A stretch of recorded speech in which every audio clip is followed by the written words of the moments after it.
She stopped me at the door and whispered, "Don't talk to me tonight. You'll make me look bad." So I didn't.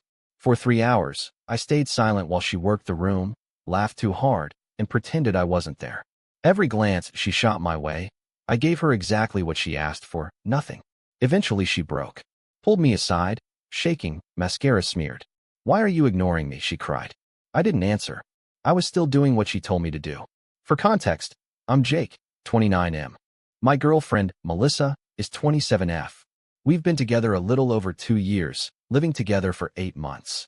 This happened last Saturday at her coworker's birthday party, and I'm still trying to figure out if I'm crazy or if this relationship has been quietly dying for a while. We were walking up to the front door of her friend's apartment. I had a bottle of wine in one hand, my phone in the other, doing that polite boyfriend thing where you rehearse small talk in your head. Before I could knock, Melissa stopped dead, turned to me, and said, "Just don't talk to me tonight. You'll make me look bad." No explanation, no smile, just irritation, like I'd already done something wrong. I laughed at first because I genuinely thought she was joking. She wasn't. She rolled her eyes and added, "I'm serious. Just be chill. Don't say anything weird." Something about the way she said weird stung. I asked what that meant, and she sighed like I'd asked her to explain basic math. "You over-explain things. You interrupt. And I don't want to babysit you tonight." That should have been the moment I pushed back. Instead, I just nodded. I didn't want to fight on the doorstep, and honestly, I was tired of being told I embarrassed her when I spoke like a normal human. So I made a decision right there. Fine. I won't talk. We walked in, and from that point on, I barely said a word. I smiled. I nodded. I answered direct questions with one-word responses. I stayed near the snack table and kept my mouth shut like she asked. Melissa, meanwhile, was in full performative mode. Loud laugh, hand on people's arms. Stories I'd heard a dozen times, told like they were brand new. Every now and then she'd glance over at me, and I couldn't tell if she was checking to make sure I was behaving or making sure I stayed invisible. At one point, someone asked how long we'd been together. Melissa answered for me. "A while," she said, and changed the subject. I told myself it was fine. Temporary. Just get through the night. 3 hours later, everything blew up. But that's where I'll stop for now. The weird thing is, no one else seemed to notice anything was off. Or maybe they did, and just didn't care. People kept drifting past me, grabbing drinks, making comments about the music, the food, the view from the balcony. A couple of guys tried to pull me into a conversation about work. I answered politely, briefly, then let it die. Every time I opened my mouth, I could hear her voice from the doorway.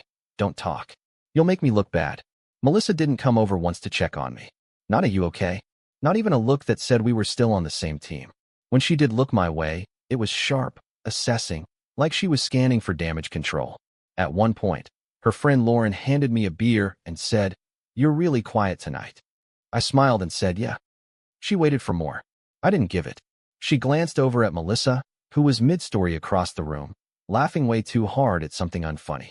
Lauren's face did this little flicker, like she'd just connected a dot she didn't like. About an hour in, Melissa brushed past me to get to the kitchen. I stepped slightly to the side so I wouldn't bump into her. She leaned in and hissed, "Why are you being so weird?" That almost made me laugh.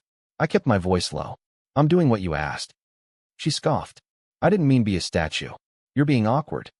I shrugged. I genuinely didn't know what the right answer was supposed to be anymore. If I spoke, I was embarrassing. If I didn't, I was awkward.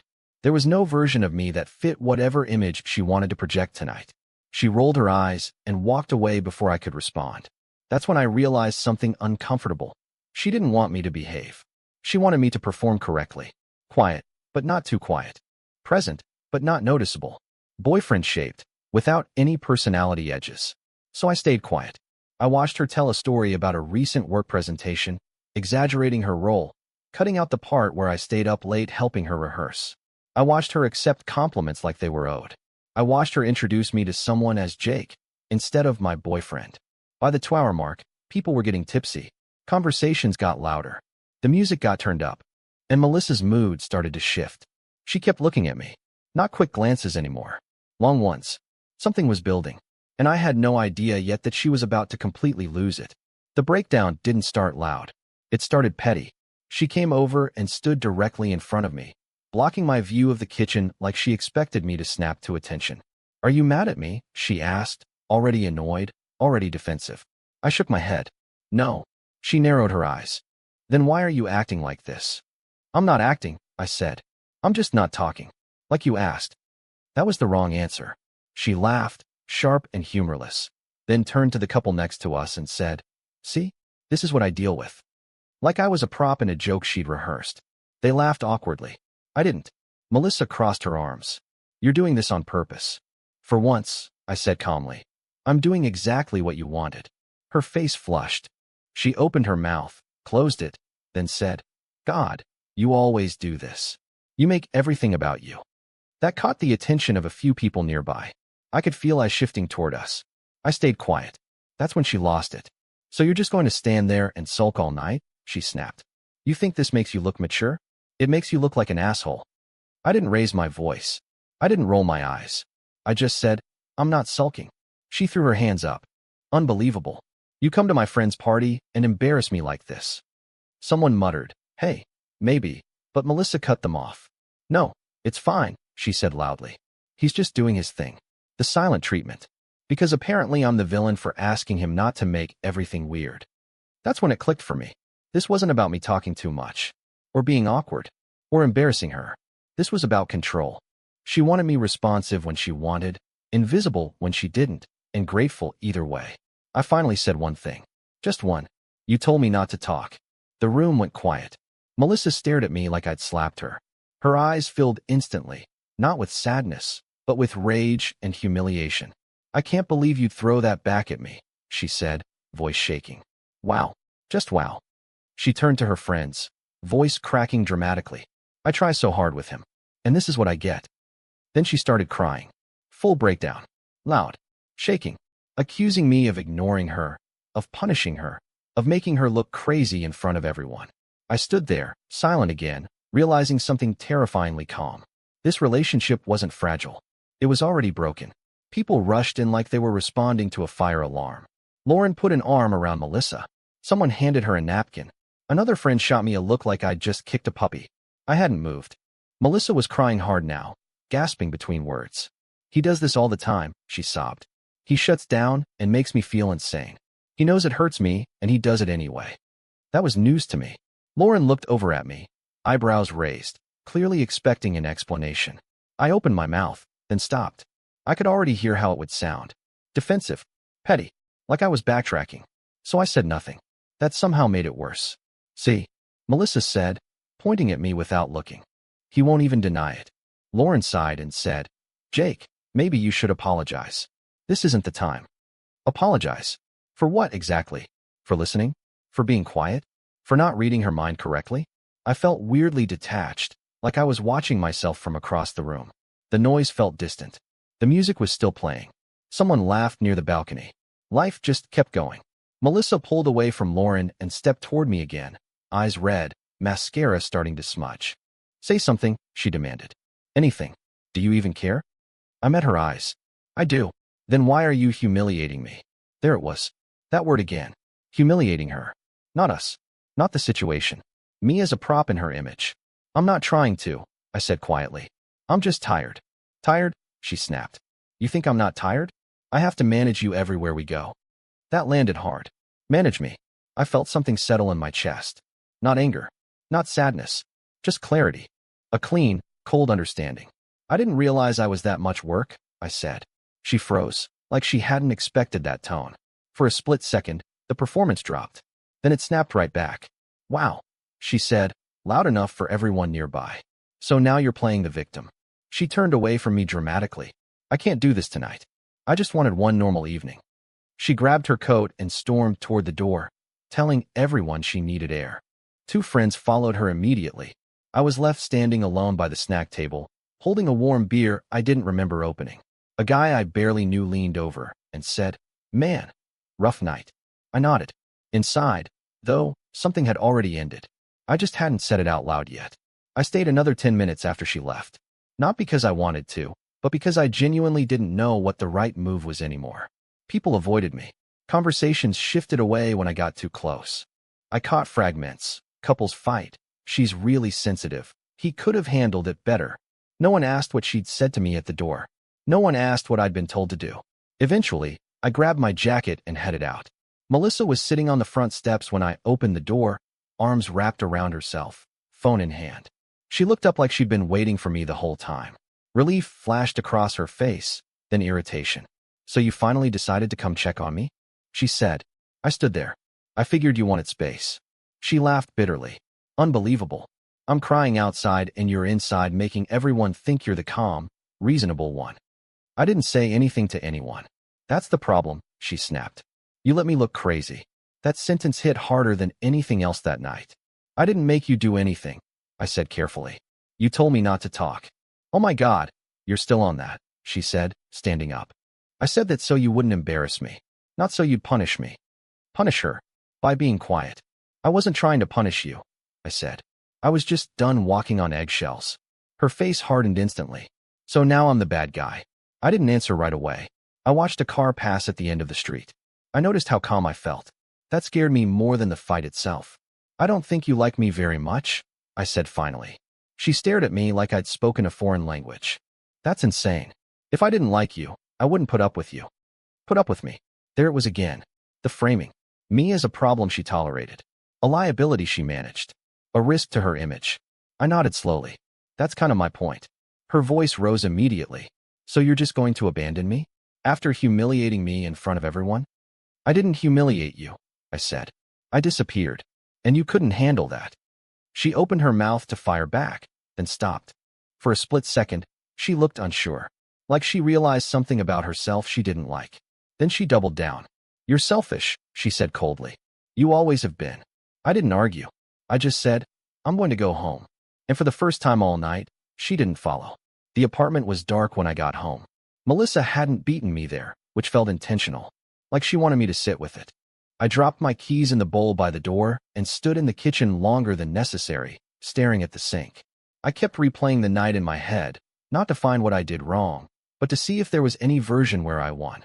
I couldn't find one. My phone buzzed. "Melissa, so you're really not going to apologize?" I didn't respond. A minute later. "Melissa, everyone thinks you were being cruel." That one almost got me. Almost pulled me back into explaining, defending, smoothing things over. That old reflex to fix it. Instead, I put my phone face down and sat on the couch. I realized something then. This wasn't the first time she'd rewritten a situation, so I was the villain. It was just the first time I hadn't played my part. I thought about other nights. Dinners where she'd kick me under the table for talking too much. Car rides where she'd tell me I sounded dumb in front of her friends. Parties where she'd summarize my opinions for me because I'd say it wrong. I thought that was compromise. Around midnight, the door slammed. Melissa walked in like she was entering a courtroom. Coat still on. Bag thrown onto the chair. She didn't look at me. "So," she said, "you good now? Got it out of your system?" I stayed seated. "I'm not mad." "That's even worse," she snapped. "You don't even care." "I do," I said. "I just don't think this is healthy anymore." She laughed, sharp and disbelieving. "Wow. So you humiliate me, ignore me, and now you're dumping me?" "I didn't dump you." "Then what is this?" she demanded. "Some power play?" I shook my head. "No. I just realized I'm constantly adjusting myself so you don't feel embarrassed by me. And I don't think I can keep doing that." Her eyes narrowed. "So you're saying this is my fault?" "I'm saying I don't recognize myself anymore." That landed differently. I could tell. Her anger flickered, replaced by something like panic. "You're overreacting," she said quickly. This was one bad night. But I knew better. Because I wasn't upset. I was done. She didn't sleep that night. I know because neither did I. Melissa paced. Opened and closed cabinets. Took her phone into the bathroom. Then came out quieter, like she'd said something to someone that didn't land the way she wanted. Around 2 a.m., she sat across from me on the couch, knees pulled up, voice suddenly small. "I don't understand why you're being like this," she said. "You're acting like I'm some monster." I stared at the TV screen, which had been paused on the same frame for an hour. "I'm not acting." "Yes, you are," she said quickly. "You're doing that calm thing. That detached thing. It's manipulative." That almost made me smile. Not because it was funny, but because it was familiar. Any time I didn't react the way she expected, it became manipulation. "I'm just being honest," I said. "For once." She shook her head, frustrated. "You always do this when I need you to show up. You disappear." I finally turned to look at her. "You told me to disappear." She winced. "I didn't mean it like that." "I know," I said. "You meant you wanted control without responsibility." Her mouth opened, then closed. Silence stretched. She stood up abruptly. So what? You're perfect now. You never do anything wrong. I do plenty wrong, I said. I just don't think this one's on me. That's when the tone changed. Her voice went cold. If you walk away from this, everyone's going to know what kind of person you are. There it was. Not sadness. Not fear of losing me. Fear of losing the story. I'm okay with that, I said. She stared at me like she didn't recognize me. And maybe she didn't. Because the version of me that bent and apologized and over-explained was gone. She laughed quietly. You're really going to throw this away over one sentence? I shook my head. No. I'm finally listening to what that sentence meant. She didn't respond. Just walked into the bedroom and shut the door. I stayed on the couch, oddly peaceful, realizing this wasn't a fight anymore. It was an ending. And endings don't need permission. Morning came quietly. Too quietly. Melissa didn't come out of the bedroom until almost noon. I'd already showered, made coffee, and sat at the table scrolling through my phone without actually reading anything. When she finally appeared, her eyes were puffy but dry. The crying phase was over. This was the regroup. She poured herself coffee and said, So what are you telling people? I looked up. About what? About last night, she said. Because I've already had 3 texts asking if I'm okay. Of course she had. I'm not telling anyone anything, I said. It's not my story to manage. She scoffed. Wow, you really don't care how this makes me look. There it was again. The image. The optics. Always the optics. I care how we treat each other, I said. And last night wasn't okay. She leaned against the counter, arms crossed. You humiliated me in front of my friends. I shook my head slowly. You humiliated yourself by needing me to disappear. Her jaw tightened. So you're sticking with that narrative. It's not a narrative, I said. It's what happened. She laughed, but there was no humor in it. You know what? Fine. If you're done, just say it. Don't drag this out so you can feel morally superior. That line told me everything. She didn't want repair. She wanted closure on her terms. I think we should take space, I said. Real space. Her eyes widened. You mean break up? I mean stop pretending this is working. She stared at me for a long moment, then nodded sharply. Okay, if that's how you want to do this. I noticed she didn't argue, didn't ask me to stay, didn't say she loved me. She went into the bedroom and started pulling out a suitcase. That's when it really hit me. She wasn't scared of losing me. She was scared of losing control of the story. And for the first time since we met, that wasn't my problem anymore. She packed fast, like she'd rehearsed it. Clothes folded tight, toiletries dumped into a bag, chargers yanked from outlets without unplugging properly. She didn't cry. She didn't yell. She narrated. I just hope you're happy, she said, zipping the suitcase. Blowing up a good relationship because you couldn't handle a little feedback. I leaned against the doorway, calm in a way that felt almost unsettling. It wasn't feedback. It was contempt. She froze for half a second, then scoffed. You're being dramatic. No, I said. I finally learned the difference. She hauled the suitcase into the living room and stopped, scanning the space like she was taking inventory. The couch, the photos, the shelf with plants she'd insisted on arranging herself. So what? You're just done? She asked. Not sad. Testing. I think I've been done longer than I realized, I said. I just didn't say it out loud. Her face tightened. You know, everyone warned me about dating a guy like you. I almost asked what that meant. Almost. But I already knew. A guy who didn't perform, didn't fold fast enough, didn't stay quiet when it mattered to her image. I'm going to stay with Lauren for a few days, she said. Don't text me unless it's important. I nodded. Okay. That response threw her. She lingered by the door, keys in hand, waiting for something. An apology. A breakdown. A plea. It didn't come. You're really not going to fight for this, she said flatly. I looked at her, really looked at her, and felt nothing sharp. Just distance. I fought by shrinking. I said, I'm not doing that anymore. She opened the door hard. You'll regret this. Maybe, but not today. When the door closed, the apartment felt bigger, quieter, like it could finally breathe. I sat down on the couch, the same one I'd slept on the night before, and realized something simple and irreversible. Silence only hurts when you're still trying to be heard. I wasn't anymore. It's been a week since that night, and the quiet hasn't gone away. Melissa never came back for the rest of her things. Lauren picked them up 2 days later while I was at work. No note, no message, just absence, delivered efficiently. Very on brand. I did hear from Melissa once, though. A text at 1:14 a.m. I hope you know how much you hurt me. I stared at it for a long time. Not because I didn't know what to say, but because I finally understood that whatever I said would just become part of a story where I was the villain. So I didn't respond. That was the moment I knew I'd changed. I've replayed that sentence she said at the door more times than I can count. Don't talk to me tonight.